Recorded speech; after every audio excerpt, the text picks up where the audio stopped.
Hi, I'm Stock Investor Davis. Welcome to the channel and please subscribe.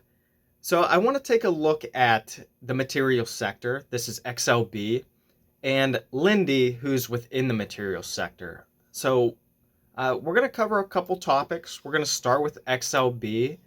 And so some things we're going to look into is, number one, it's reaching new all-time highs. Currently at $91.56. When I look at its technical chart, we can see, yeah, it's been in this uptrend. It's been doing that for a while. Um, Basically, since from 2019, it's kind of had this uptrend that we see here. And right now, when we zoom in, we can see it's above my blue line. And so you might be wondering, so what do the blue and green lines mean? So the green would be what seem to be the lows of this uptrend. And anytime it hits there, that's kind of like an indicator that you'd want to pick this one up.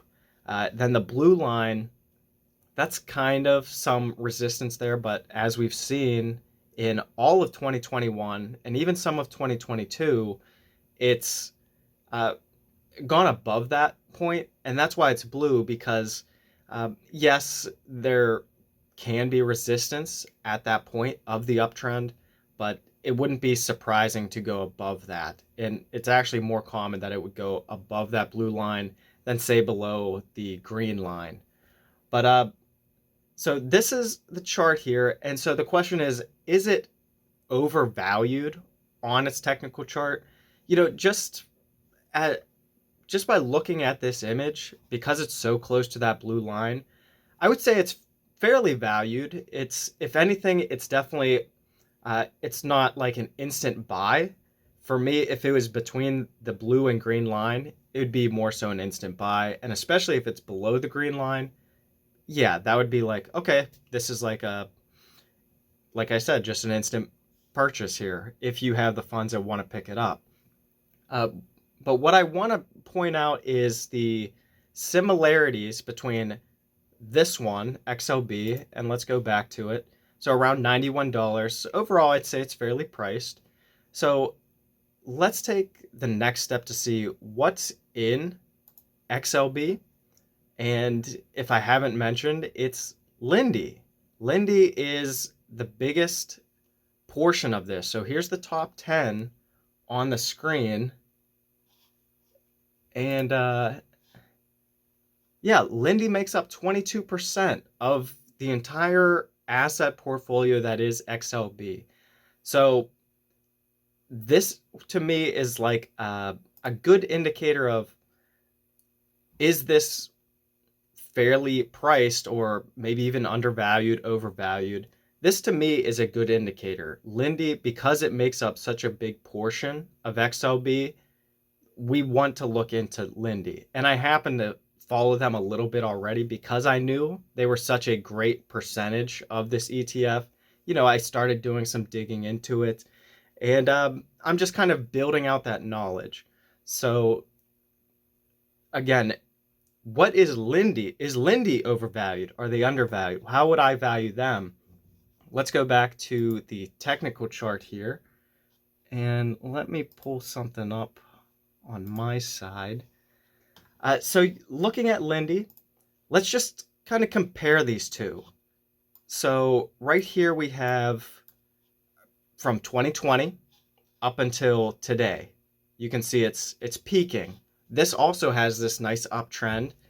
But what I noticed is, and we'll get to this later, we have these green and red boxes that kind of, those are our fair value ranges in terms of price to earnings. And that's kind of the driver here behind how we're valuing these stocks, is its price to earnings ratio, and basically it's multiple of its earnings.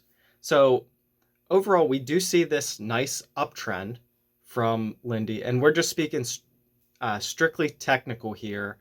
No research really yet, just what's the trend here. So we see this uptrend for Linde from 2020, and it just kind of flows here where we have a similar pattern where we have this green line that kind of seems like support when it drops low.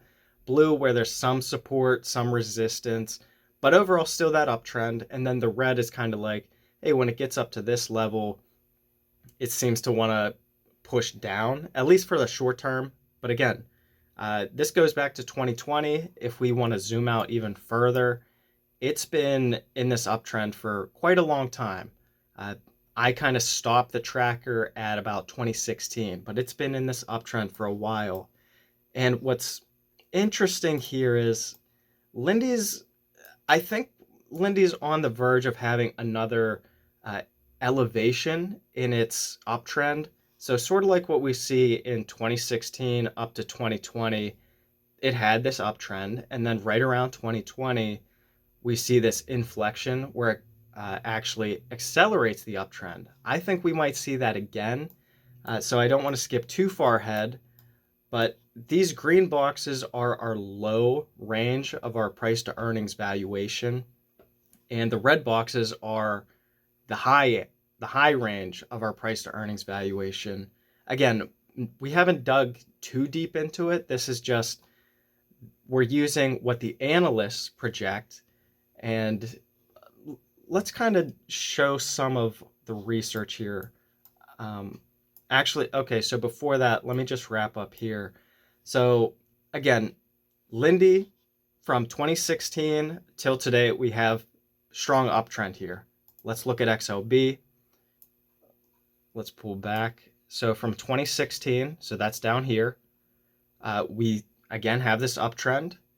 And then right around 2020, 2019 for XLB, but 2020 for Linde, we have this acceleration. I guess let's zoom in just on the past, I would say from 2020. Okay, so the past like 3 years.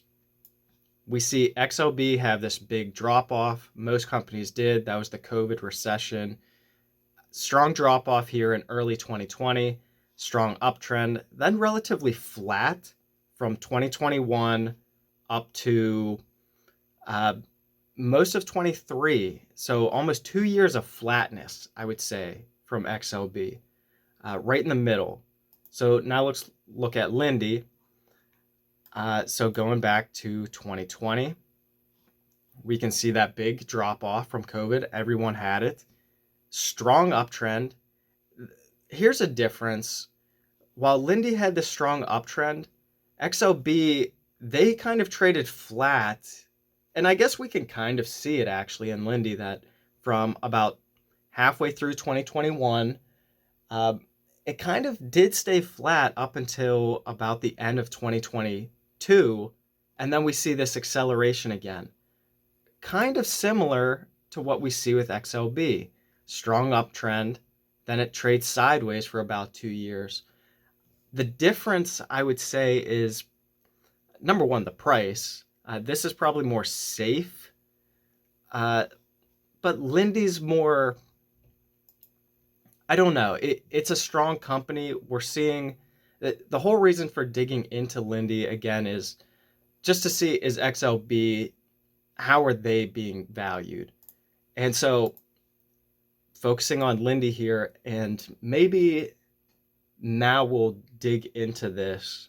So for Linde, we can see this price to earnings multiple actually accelerating. So what I'm kind of thinking, and I'll just draw this in real lightly. So from right about, we'll just say from right here, beginning of the quarter, I'm kind of imagining something like this happening. Obviously with some ups and downs in between. But I would imagine we might see an acceleration from this to, it's already kind of happening, I imagine. There might be some struggle here with getting it up into this range, but this is what I imagine could be the bottom of the Linde range for the next, say, 2 years. Again, I didn't do much digging into it outside of, and I can show you what I was looking at. So here's the Linde analysis page. So all I'm doing is pulling the average earnings that the analysts are projecting. I pulled for this quarter, the next quarter, what they're projecting for all of 2024, all of 2025. I did the same with its revenue just to kind of check that out. But earnings is kind of the driver here. Once a company gets profitable, its earnings is kind of it definitely takes priority in allocation and how much you want to weight that. It has the majority, and I think this is a fair estimate, again, without digging too much into it. Using the analyst estimates and earnings, I do think that's fair because if we look at the earnings history, it is all within reason. The last quarter, analysts missed by about 3%. Very small. It's about 10 cents. So we're getting a general idea. Also, it seems like, if anything, the earnings actually beat the average analyst. So again, but it's all within reason. It's not by 10, 20%. It's going to be like 10 cents off, which is okay for now, without us digging further into it. So I guess these earnings multiples. So what I'm using is a 35 times multiple for them as this low range, and then the top up here, that's 47. So what I did is I took the past 5 years for Linde and what it's done in terms of its price and earnings multiple. And, it fluctuates from, at least over the past 5 years, I've seen it drop to 15 all the way up to 50. But generally, it stays within about that 35 to 47 range. And so that's why I kind of like this. And that's why I would say XLB is, if anything, fairly valued. Again, I'd have to dig into more companies, but just based on Linde and me getting the feeling that this is actually undervalued, or at least very low on the fair value range, because again, it's now within that fair value range, but it's very close to the bottom, because the top, we can draw this in real quick. The top, oh man, look how, it goes way off the charts. Okay, so there's actually a couple things I want to show you before I sign off.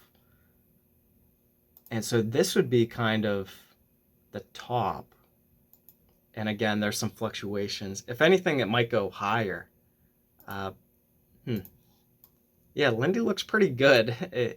Just based on this, again, I'd have to do some more digging.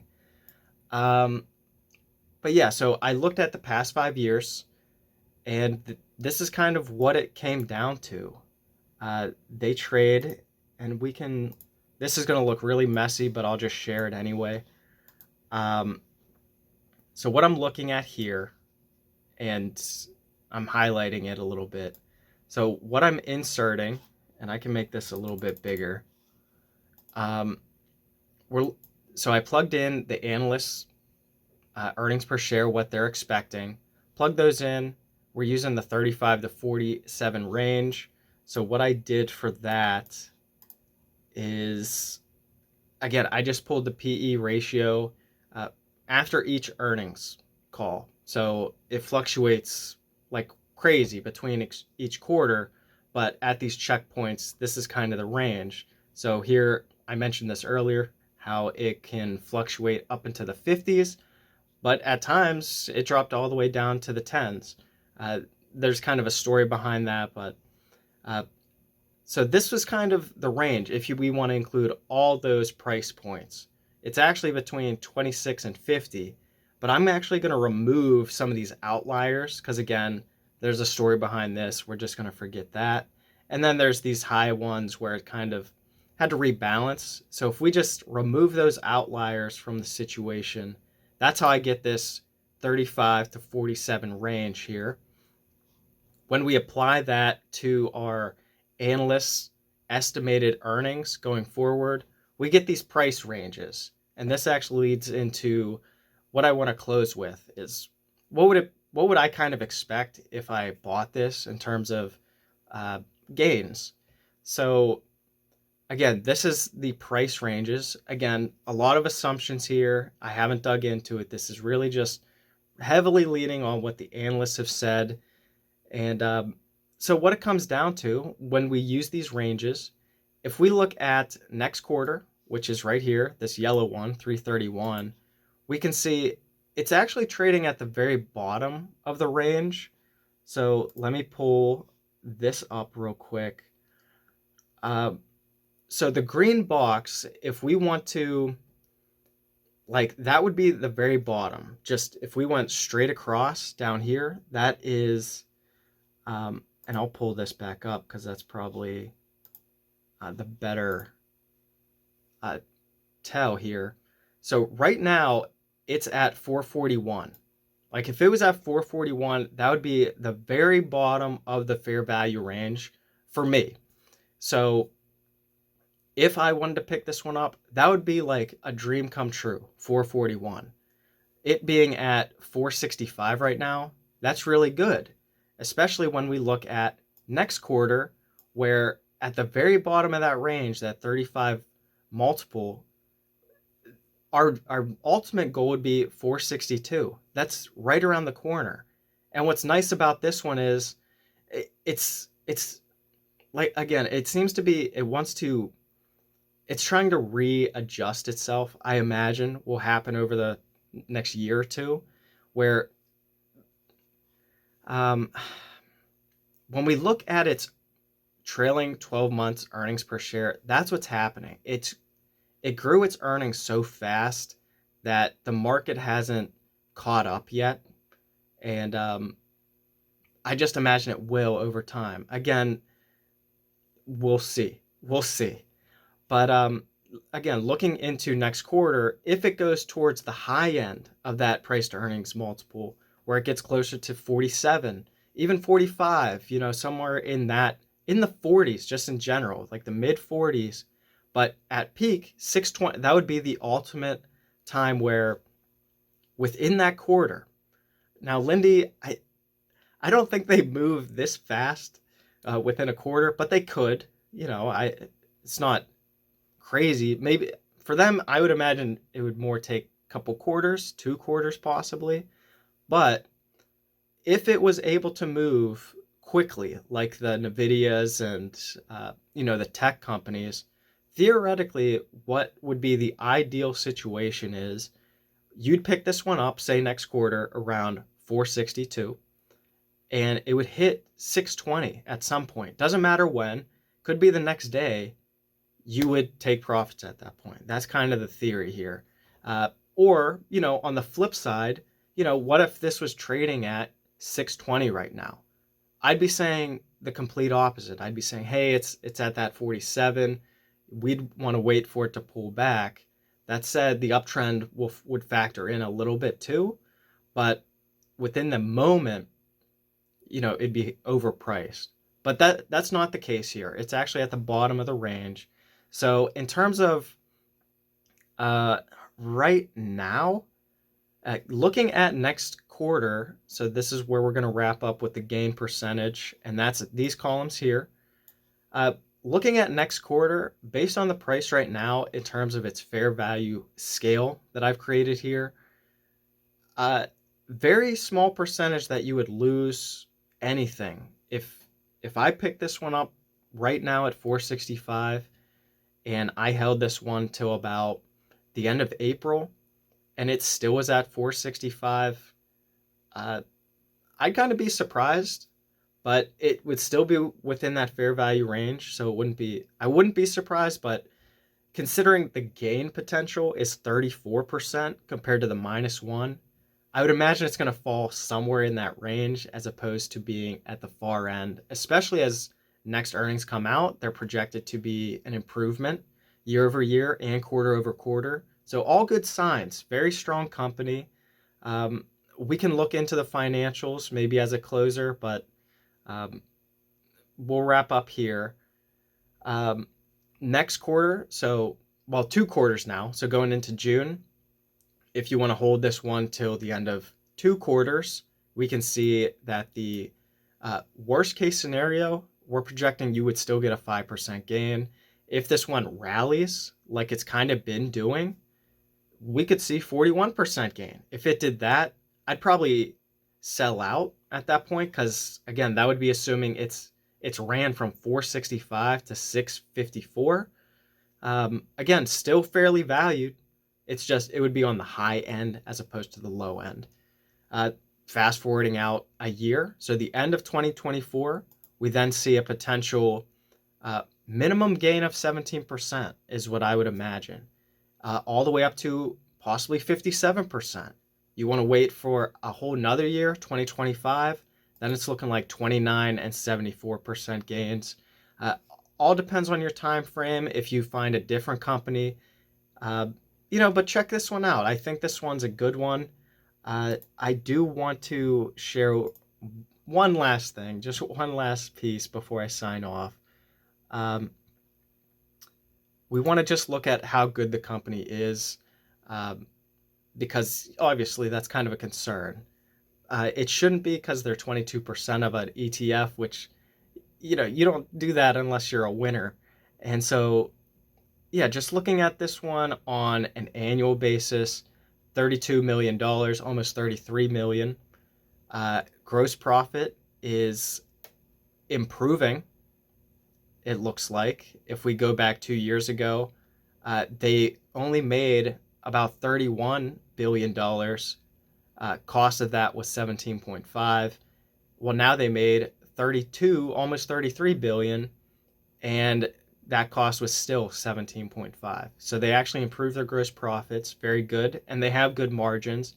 Not 50%, but close to it. Operating expenses kept relatively in check, which leads to a very solid operating income of about 25%. Solid figure there. Nothing really comes out after that.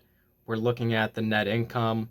That's what's really pushing this one right now. They're able to get so much of that money to the bottom line. Challenging for some companies. This one does it very well, and this is kind of what's happening. Their sales are staying relatively flat. They are growing, and analysts are projecting it to grow, but their income is growing tremendously, almost doubled in 2 years, roughly the same revenue. So if they can keep building their revenue, which the analysts were showing, they're thinking about adding another 2 billion each year. If they can keep driving, I don't know, 20% of that to the bottom line, I mean, that's just going to build this up. So this was the big change, the earnings per share. Before it was, it just doubled recently. Well, now it's adding another 50% already, and it looks like it's going to stay that way. So yeah, I feel like I could go on more about it, but I think that gives you a good summary of what's going on. Overall, in my opinion, I'm sure I own some Linde, very small amount. If I wanted to, I would say this is a good one though. I probably will look into this a little bit further. Linde's more a laid back company, so I will let me know your thoughts. But yeah, that wraps this up. So I hope you enjoyed it. I hope you learned something. And again, if you have any questions, just let me know. But remember to subscribe, and I'll see you on the next one. Bye.